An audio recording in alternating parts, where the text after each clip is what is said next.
Welcome, professional wrestling fans, to the PW Fan, the ultimate pro wrestling podcast created by fans for the fans. This is episode 144.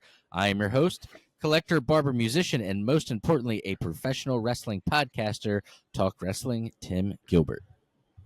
And I'm your host, the architect of pro wrestling podcast, Booker Andy. I'm also host of the No Selling Wrestling Indie fan and football lover, Jeremy. Well, we are a few weeks into year 4 of the pod. I can't believe it. Before we get started on this week's episode, please go to youtube.com/the PW Fan Pod, where we ask you to subscribe, like, comment, interact on there, help us get on the homepage. For all other social media, all you want to do on X, Twitter, or X-Twitter, TikTok, and Instagram, just look up at the PW Fan. And for t-shirts, for t-shirts, we got stuff on prowrestlingtees.com/the PW Fan. And just like last week, just once again wanted to send our love and get well wishes to our designer, Dan. All right, Andy, I'm going to pass it over to you and let you tell the people what we're going to talk about today. Let's get everybody started. All right, on episode 144 of the PW Fan, we're going to be talking about Bryan Danielson. We're going to be talking about the debut of Uncle Howdy, or I should say in-ring debut, and then we're going to be going through the Bash in Berlin pay-per-view. But before we get started on that, I wanted to talk real quick. A couple things that happened at the NXT pay-per-view last night. First of all, it was weird to see, but cool to see Joe Hendry in the main event against Ethan Page for the NXT title. And he's not even signed to WWE still. Yeah, so NXT is back to doing Hendry. I'll bring it up. Fuck it. The NXT pay-per-view, the TNA pay-per-view, like the night before that, Joe Hendry and the Hardys came out together. Yeah, did the whole entrance. That was awesome. And then I love that they actually did I Believe in Jeff Hardy. Like, they finally made the internet meme come full circle. It's terrible. They all did the turn as well in the ring together. Like when Jeff did the turn and he had that big smile and he was like Joe Hendry, though, did not defeat Ethan Page. Trick Williams was the special guest referee. There were new NXT Tag Team Champs crowned, Axiom and Nathan Fraser. And we also saw the debut of Julia, better known for her time in Japan. She's an Italian, Japanese. It says English. She's an English, Italian, Japanese descent wrestler, but she got big over in Japan. She's been the women's strong champion over there. Still waiting on Stephanie Vaquer to, I believe, get her visa all settled or whatnot for that. But Julia did make her presence known. NXT is back to doing pay-per-views like every 3 months in the arena, and then the pay-per-views like in between are just on TV. And they're just kind of like an episode. I'm glad that the pay-per-views are really good.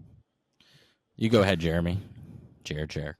I was going to say about the TNA NXT relationship because the former president, I guess, of TNA, Scott. Do you remember his last name? Scott D'Amore. D'Amore. Yeah. Okay. He actually was because he was on a podcast and they asked him about the difference between what it was like for AEW and NXT. He basically was just like, there's different pros and cons to each thing. They get more publicity from the NXT part, but on their own show, they got more viewers because they had like Kenny Omega as the champion on their show. That's the reason why. Like, he's just saying the difference of the two. I just thought that was like, they're putting AEW was putting bigger stars on TNA. Yeah, but so then now it's just like TNA gets more recognized on WWE's show because they're on there. So that's just like the give and take of what they said. Well, Zachary Wentz at the TNA pay-per-view became the new X Division champion, and he, the next night, came out to face his old friend Wes Lee and he brought out the X Division Championship with him, so that gets some eyes. I told Jeremy that dude has the sickest finisher I've ever seen in my life. I've rewound 3 times just to like watch it and like figure out what exactly he was doing. Pretty cool. It's called the UFO cutter. And they also said on that the episode of NXT, they're like, do you want like something about like a TNA wrestler, or do you want to be a WWE superstar? Oh, that was during the storyline. Yeah. With Wesley and him. And then he said, this TNA wrestler is going to kick your ass at No Mercy. Yeah. But they used to be part of a group called the Rascals in TNA, and then they faced each other on this pay-per-view. Also, I believe I saw stuff about the Vince doc is happening very soon. Yeah. Coming out. It's what, 12 episodes? That's an hour each, I think. It's not going to get into the real goods, but It's 12 hours long. They better get into some details. Some deets. Yeah. It should be good. Oh, also one last thing about TNA. 12 episodes, an hour an episode, I'm sure. They better get into the details. I think they added it on or something. They had to add it on. But about TNA though, JBL showing up at the pay-per-view as well. He's doing side quests still. He is. In his like trench coat and everything. He showed up for what? Nick Nemeth? Yeah. He said, "Get out here." Get out. He was like, he said, people think I'm doing this because I got the itch to do it again or whatever. He's like, I'm just doing it because I'm recruiting for Triple H. Oh my god. That's what he said. I was like, all right, JBL. Let's get into the show unless there's something else that has popped up that I'm forgetting about. Nope. I don't think so, no. AEW this week. We'll start with that. It's not a good week, in my opinion, for AEW. All right, let's phrase it as coming off of All In, and we always say there's a chance for them to make everything better. Last week, they were like, they have a chance to turn it around. Like, dude, all right, we'll start with Dynamite, and we're only going to have Dynamite because I have nothing to say about Collision or... Collision had nothing. Dynamite this week should have been like a Raw after Mania, and it wasn't. Yeah. In my opinion. Maybe some people enjoyed it. I don't know. I watched some of the segments with Tim, so they're probably I'll say how it started. I thought was interesting because it was a new thing, but Moxley then afterwards, I was like, all right, there's nothing really new developing. So some music hits. It's new music, so people didn't recognize it until it said John Moxley on the screen. He comes out. This is New Japan music. Is it? Okay. Yeah. Moxley comes to the ring. And okay, it feels like the Blackpool Combat Club is just like has just dissipated. Yeah. Am I right? He didn't mention it at all either. No, but it just feels like Claudio and now Wheeler are the only ones doing anything with it. Yeah, I mean like Claudio and Wheeler still like hang around Danielson, but that was kind of it. Like the support, but they don't really do much together.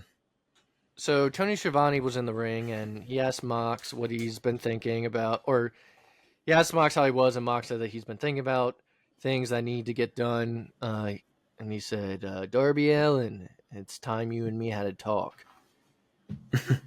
And he would also going to say that it's not the same company anymore. And he stopped talking, and then he looked at Schiavone and said, this is not your company or something. So this is not your company anymore. Yeah, like, and Schiavone was just left like confused. I was left confused, and I was like, huh? And they're like, you got the wrong Tony. Wrong Tony, brother. I guess we can just continue with Moxley. So later on, though, backstage, we saw him with Marina Shafir. Was he beating up someone backstage? She did, I think, right? Because he was like walking through or something like that, and then he stopped with those two planted security guards. Now, if you're wondering why they're together, I've heard Moxley on a podcast in the past talk about Marina Shafir and how he thinks she has like something cool and different, and he's like was into like helping her. But this was like almost 2 years ago. So I don't know if he's like trying to like help her. And if people don't know, Marina Shafir is the wife of Roderick Strong. She was part of Ronda Rousey's like 4 Horsewomen with Shayna Baszler. And sorry, I don't remember the other girl's name. She was a blonde girl in NXT. But I have not seen her in AEW, so that it's been so long. That's why I don't remember her name. All right. It's not like she's been around and is on screen all the time. But we did have a match where Hangman would defeat Ishii. Swerve Strickland would come out afterwards. You gentlemen keep going. I am quite parched. Just apologize to the listener. Tim is going to get a drink. Though he could go have and just spill stood it. up and not said anything. And Yeah, that's what I was thinking too. Hasn't stopped him in the past. Going to the bathroom. So. Thanks for interrupting, my brother. Anyway, yeah. so of all times he decided to say something, yeah, I was just like, just go and do it. He's going to spill it, and then it'll be like, "You guys talk about this?" So Swerve would come out. They come face to face, and Swerve basically says that he feels sorry for Paige because he's become a child, and Swerve says that on the occasions that they've faced each other before, Swerve has needed help. So Swerve decides to challenge him to a match at All Out in a cage where no one can come in and help them. At one point, Hangman says that he wants Swerve on his knees, and he gets cut off before saying the word begging. It just came off weird. He said, "I want you on your knees, bet," and like that was like it was fucking weird. Bad timing on Swerve's part. Yeah. I do think this match will be really good, though.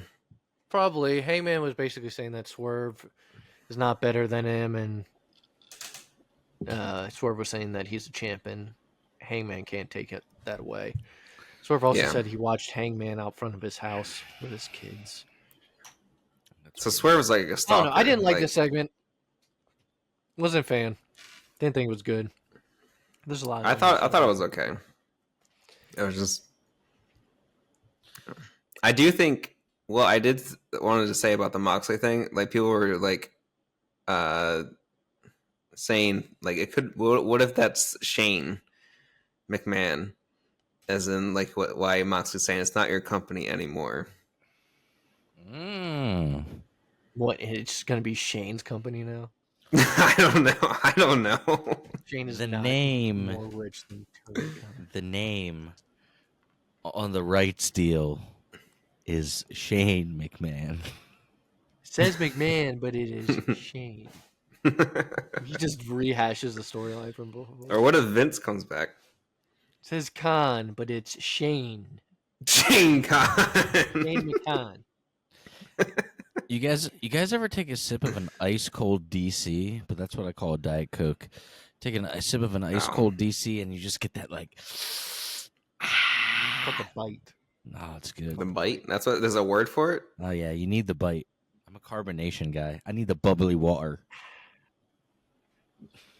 Beans and toast. Did you hear that today, Jeremy? Yeah, beans and.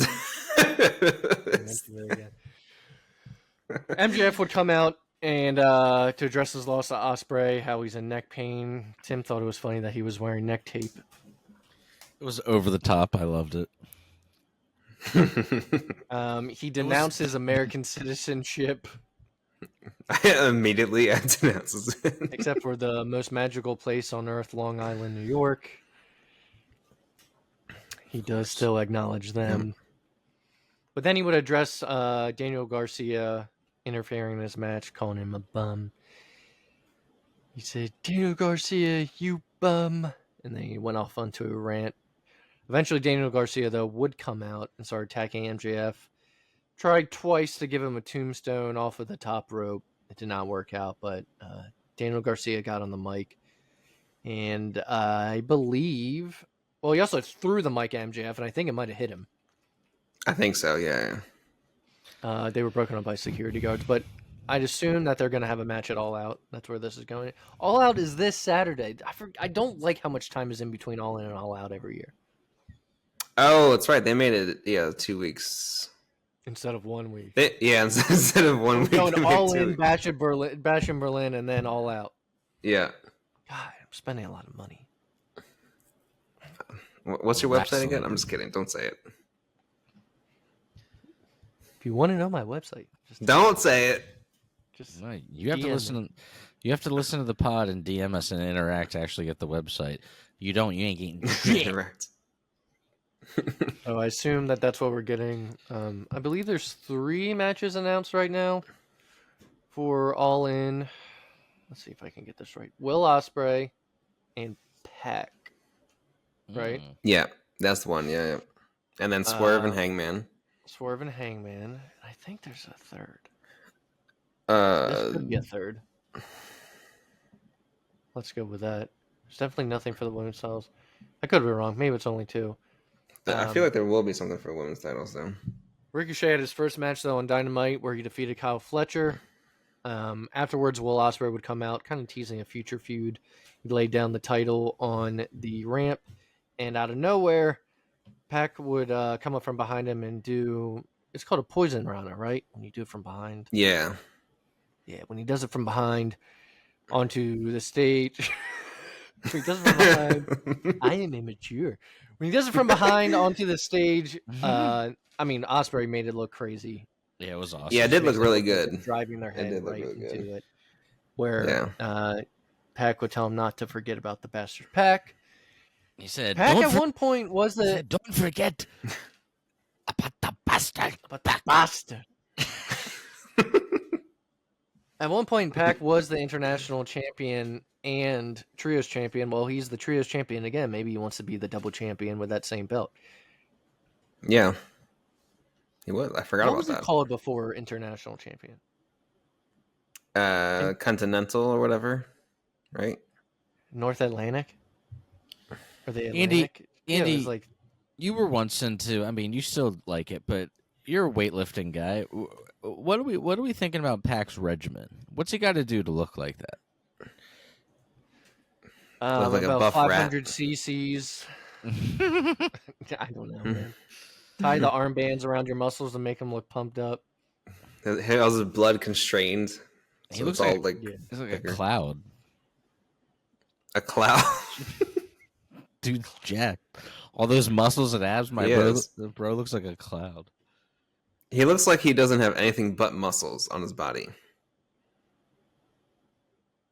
Yeah, that's what he like walks around all like, ugh. I hate his hair. He's got a hair heat with me.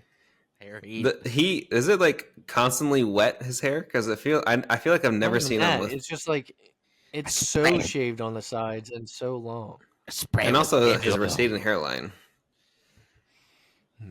He's listening right Dynamite now. would end with He's listening right now. Like, all right. Come on, take it.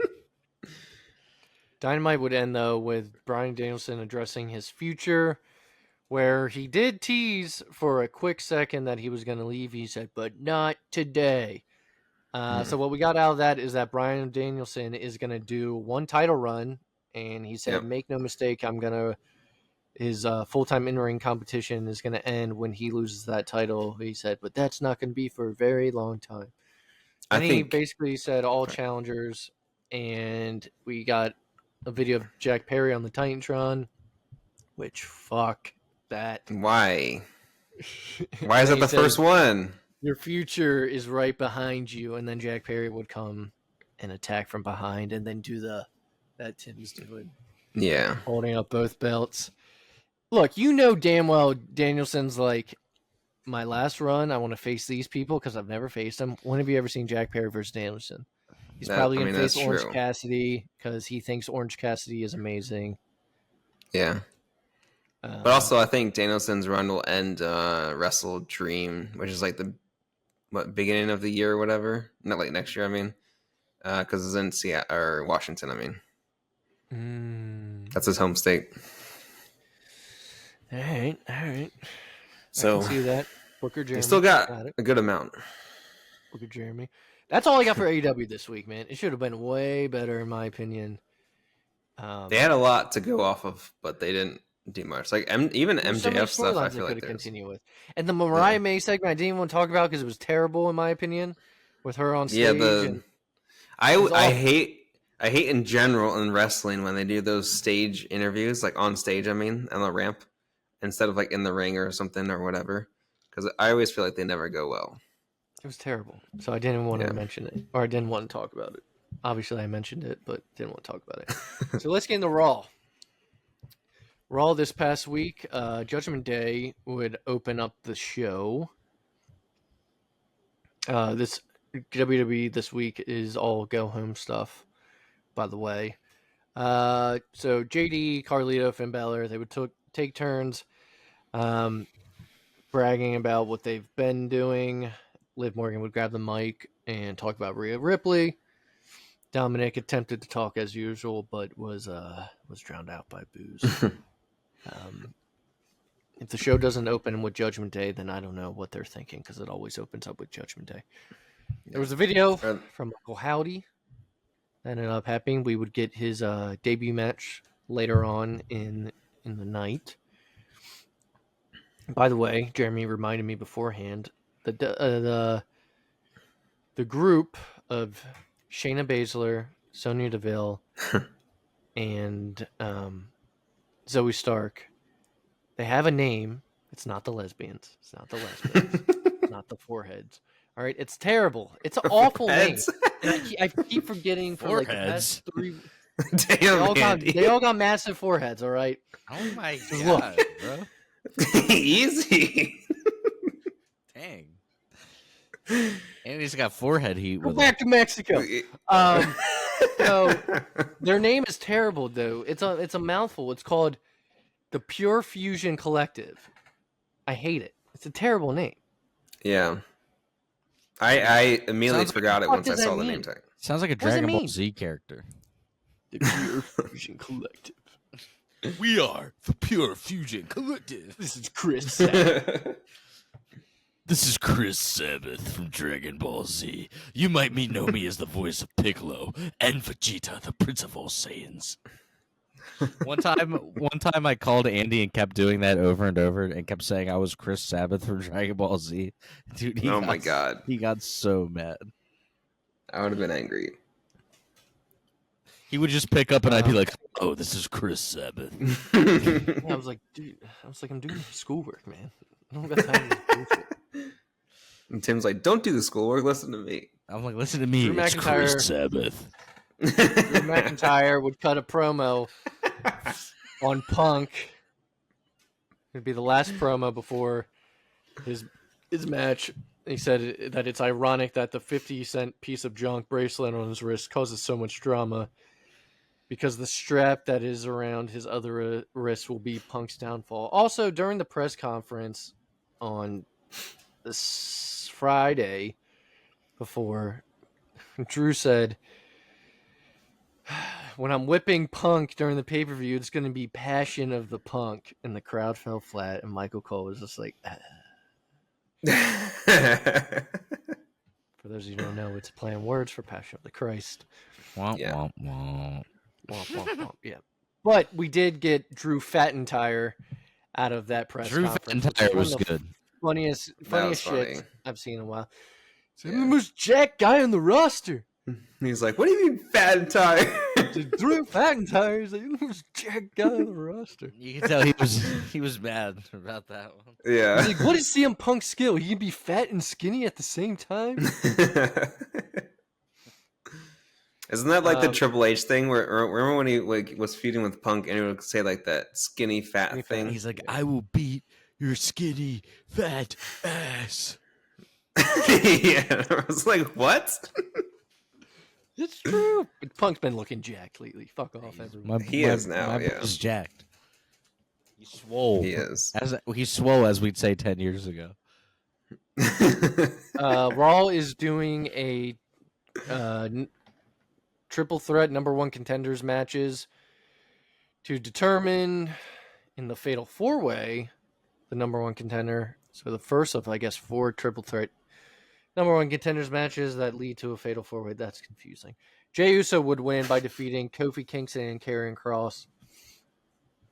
we would have a promo by Randy Orton. And after that, Bronson Reed versus Braun Strowman would end in no contest. They would end up fighting backstage. Pete Dunne would win the second triple threat number 1 contenders match. So Jey Uso and Pete Dunne have moved on. There's 2 more spots to be filled. I'm not sure when that match is going to take place. But then our main event had Uncle Howdy debuting and winning against Chad Gable.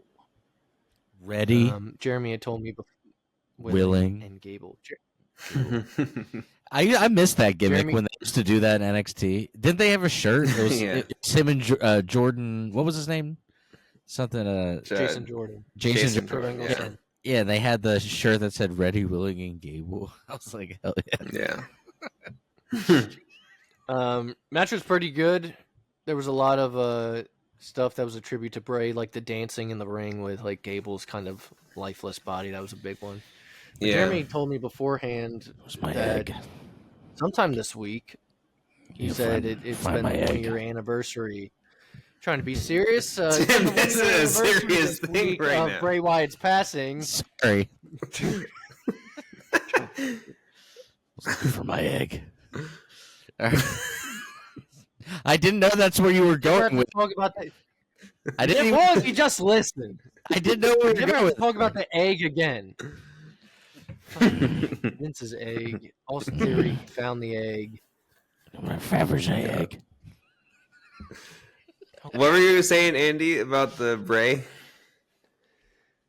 It's been a year this past week since Bray's passing. So Rest in I peace, don't baby. know if it was the exact date of Raw when he passed. But I can find Tim out. has to take a August sip of a 24th. drink so he doesn't make a joke right now. August 24th. I'm not. I would never joke about the passing of Bray. So it was Terrible. actually the Saturday before last week's Raw. So we should have talked Yeah. about it technically on our last In the previous episode, one. but Yeah. I don't remember seeing any posts or anything, not even by WWE. Oh, maybe. Yeah, maybe they didn't do Sid anything like. passed last week. I don't know. But that was Raw. Man, I can't SmackDown I can't this- believe he passed away, man. It's crazy how it's already been a year and like that was just so random, or it felt like it because everybody kind of was in the dark about everything. I'm about to pull a dark Andy. Tim's like, "Oh, Bray Wyatt passing? Yeah, I can't wait to talk about that." No, no. I didn't do that this time. I didn't know. It felt like Thank it. I'll say it did feel like you were about to say that. I was the egg. It was the egg. I was You distracted sure it's by the coming egg. soon? I can't wait to talk about that. Oh yeah, can't wait to talk about that. What about and then Can't what? wait to talk about that. Can we do a shirt that with the logo and just on the back there's like a crystal egg? It just says the egg. No, why? A Faber's egg. And then there's like a dash and it just says VKM. No. Junior. VKM Junior. Oh my God. The egg. And then there's shit drooping down the VKM. Ah, all right. Andy, of all the times you don't want to move forward, you're gonna go with this? Yeah, see? Don't get Andy started. He'll get into it. Wow, Andy. We're keeping this in. I'm disappointed.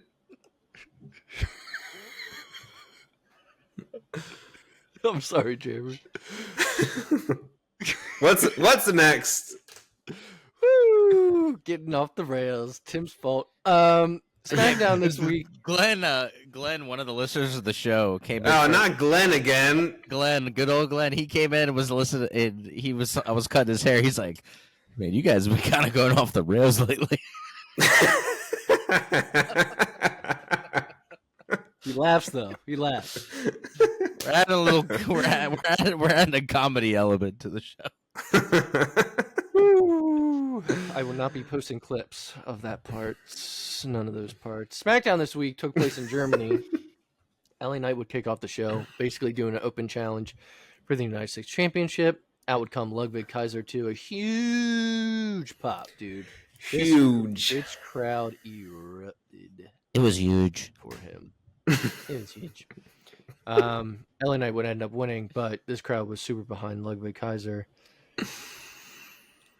Yeah, even LA Knight got booed. Mm-hmm. He was like, I get it.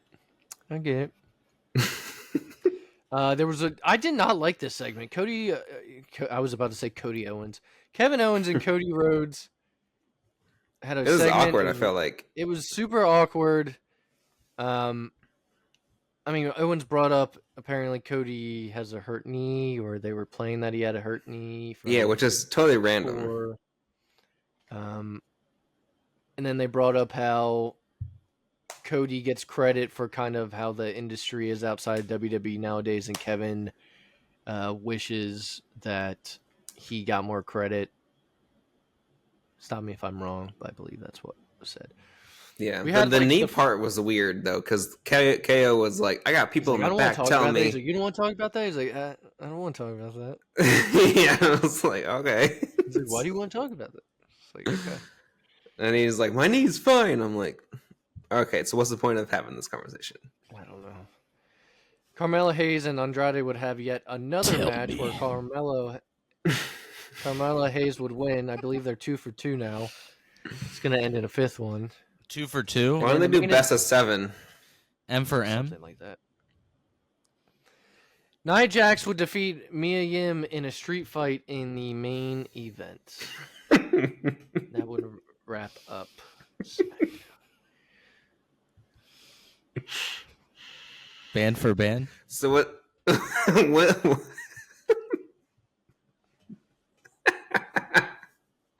We can go band for band. Fuck that. We can go M for M. Quarter mil for the Maybach truck. Double R with the factory rims. You know what I'm saying? My dog. Boomer Andy. Yeah. And he's like, "Do you know what I'm saying?" Do you know I'm saying what my I'm dog? saying? That is Cap. Dude, the dog. when Sammy would do the my dog during the blood, Yeah. dude, that shit was so funny. Classic. Also, when Jey Uso and Cody did their press conference, and Cody was like, "Do you feel him, sir?" Do you feel him? After it's like, when they were a little bit when they were drunk. I love there's this video of outside the arena where this black dude's like waiting for Cody outside the arena, and he's like, "There's Cody right there." He's like, "You're welcome at the cookout, man. You're welcome at the cookout." And yeah. Cody in the whitest response ever is like, "Oh wow, I'll take it." Yeah, I gotta tell you, at school, I've been told many times I'm invited to the cookout. All right, Andy, that's not what this is about.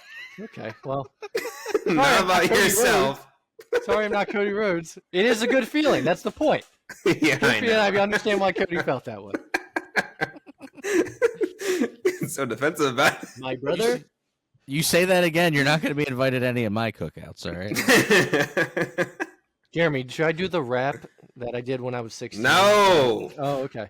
Well, then, in that case, let's get into Bash in Berlin. Shall we? I think I would just have to cancel you off the show then. Yeah. You gotta be serious.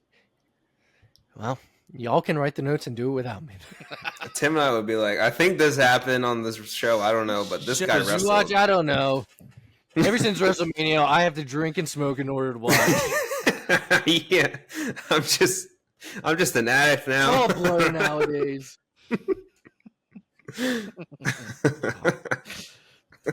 You guys would miss me. And Chris Savage. Chris. All right, moving on. Dude, listeners are like, move the fuck on. I know, Bash in Berlin. Everybody's just staring off into space right now. You're like, go back and talk about that t-shirt that's coming. VKM. Bash in Berlin. No, it would open up with, and Tim was surprised. Tim was calling Gunther not the real champ. He said Gunther would have the main event this one. That's what I said, but Tim's like, come on, they're not the same. That's what he kept telling me when we were watching. The show opened up with Kevin Owens versus Cody Rhodes for the WWE Universal Championship. Or is it Universal WWE Championship? Or is it Undisputed WWE? Isn't it Undisputed?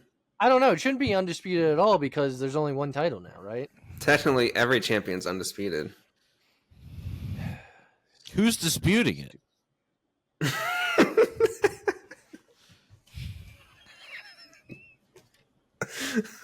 You know what I'm saying? So fucking stupid. But like, who is? No one's questioning. You're the champ. We all know. So this was a really good match.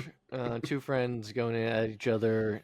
They turned it up. They turned up the heat on each other to where it was a not so friendly contest by the end. Yeah. No one turned. Cody wanted to raise up Kevin's hand, but Kevin was not having it. Nobody turned. I thought he was gonna. He didn't. I told you. Cody won. Cody retained. We all predicted. Second match. Unholy Union versus Jade Cargill and Bianca Belair. That's what's the surprising one. Women's tag titles. Was it surprising? The result was? The result, yeah. I thought the result was. Thought it was a solid match between the two teams, but we did get new champions crowned. So, if you were waiting on that turn on Bianca Belair and Jade Cargill, you're gonna have to wait. But like, why? Why give them it in the first place? Yeah, and then just give it right back. Yeah, I don't know. Chase U won their titles at the last pay-per-view and then just gave it right back to Axiom and Nathan Fraser. Because they could have made this like a lengthy title reign for these two, and then eventually the turn would have meant a lot more. I mean, it still is going to mean a lot, but like, you know.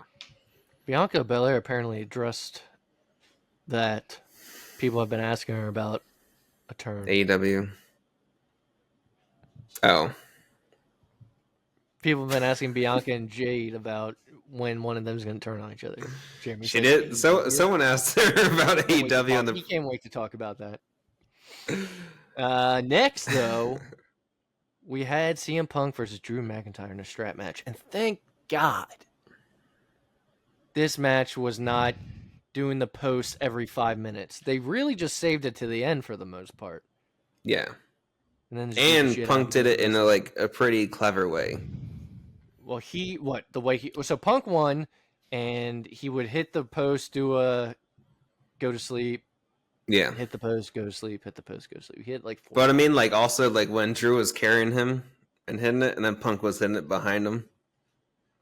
Why do I feel like I missed that part? Me and Tim were watching it together.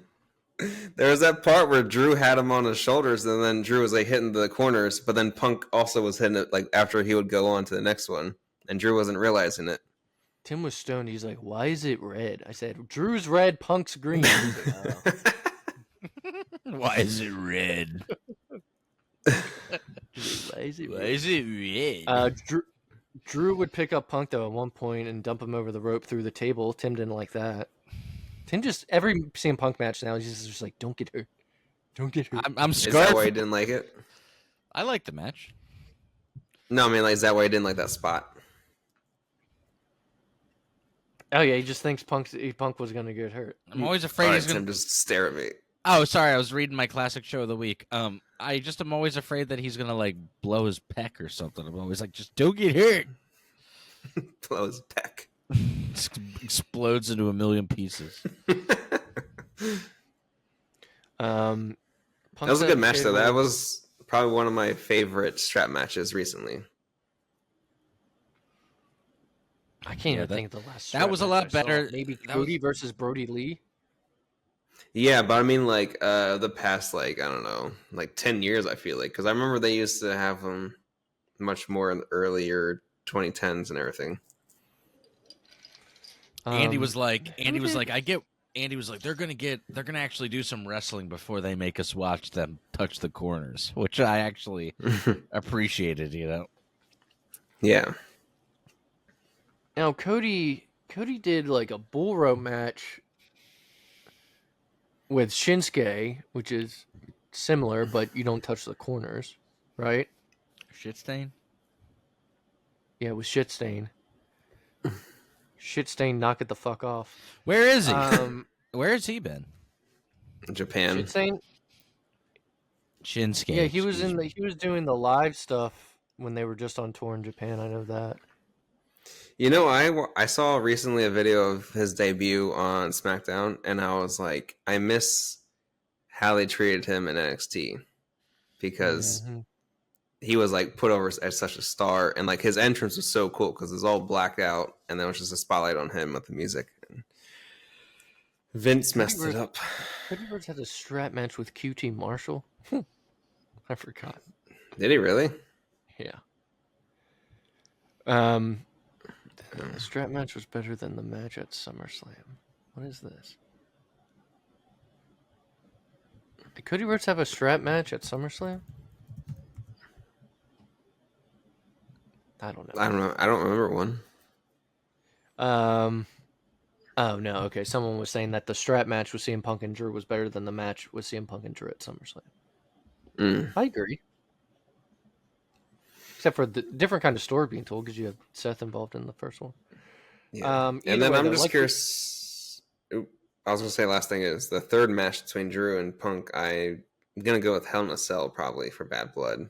Which is what I was about to say, that there has to be a third match. It's going to be Bad Blood. Bad Blood is known for having Hell in a Cells in the past, though it's been like 20 years since a Bad Blood pay-per-view. I think 2005 might have been the last one, actually.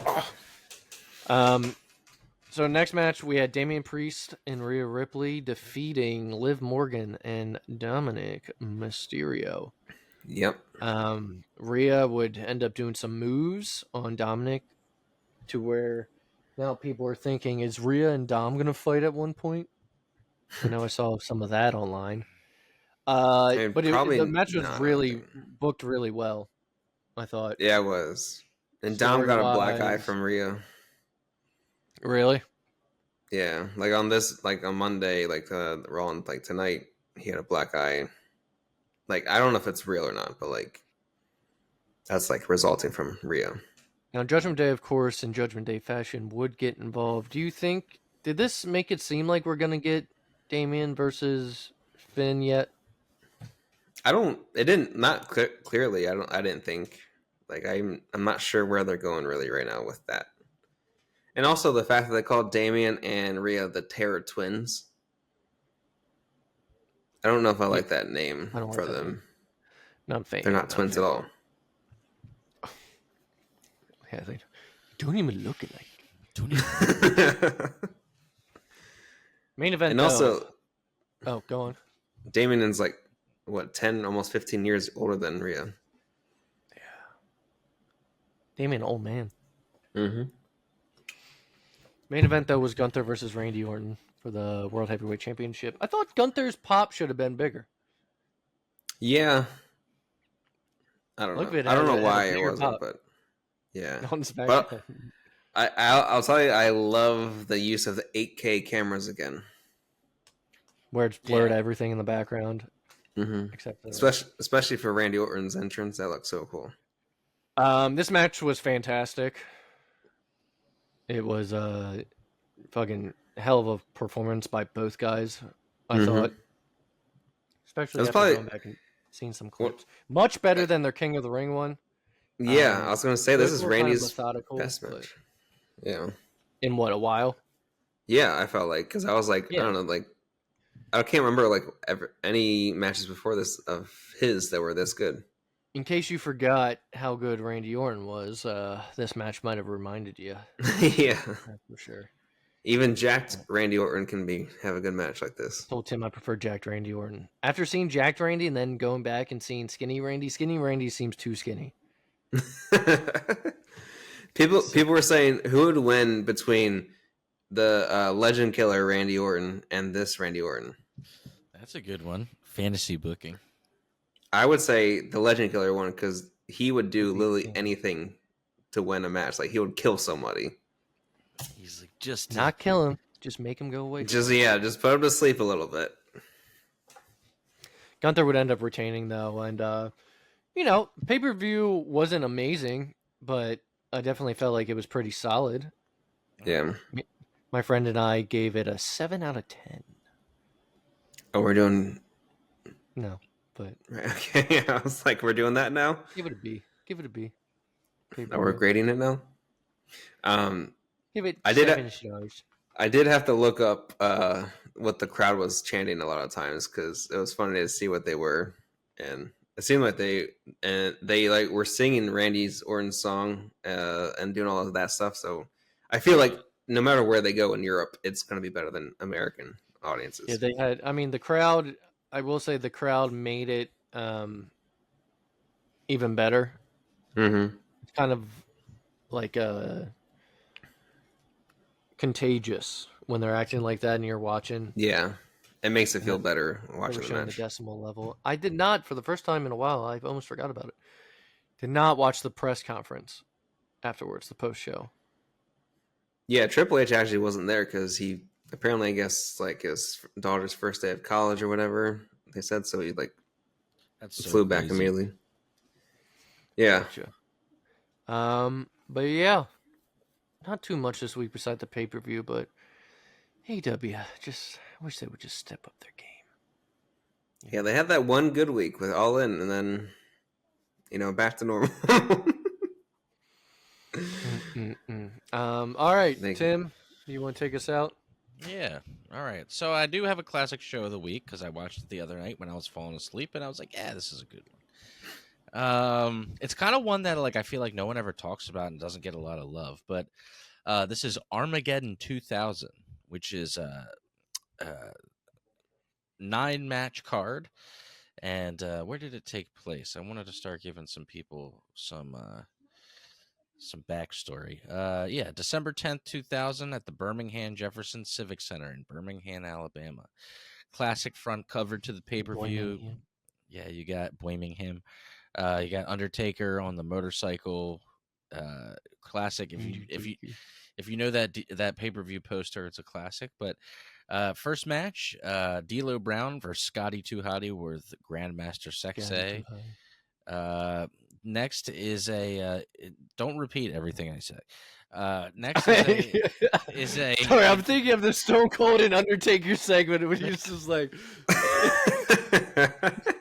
he's trying to pop the Undertaker backstage.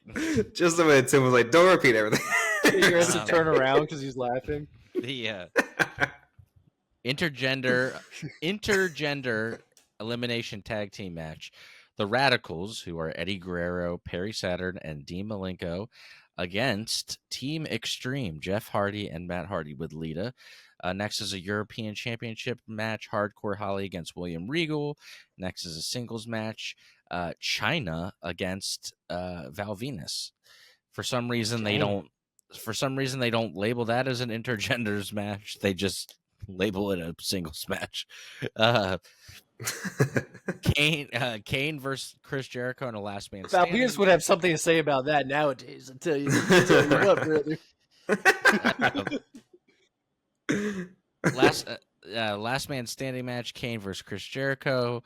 You got a fatal 4-way match for the WWF Tag Team Championships, Edge and Christian against the Dudley Boys against K-Quick and Road Dogg, and Right to Censor is the last team. Wow, there's a lot of people in this match. Right to Censor is Bull Buchanan, the Good Father, aka the Godfather, and Stevie Richards. Bull Buchanan, his son is a wrestler in NXT. Oh, cool. Brooks Jensen. Okay, I didn't know that. That's cool. Mm-hmm. The next up is a singles match for the Intercontinental title, Billy Gunn against Chris Benoit. That's weird.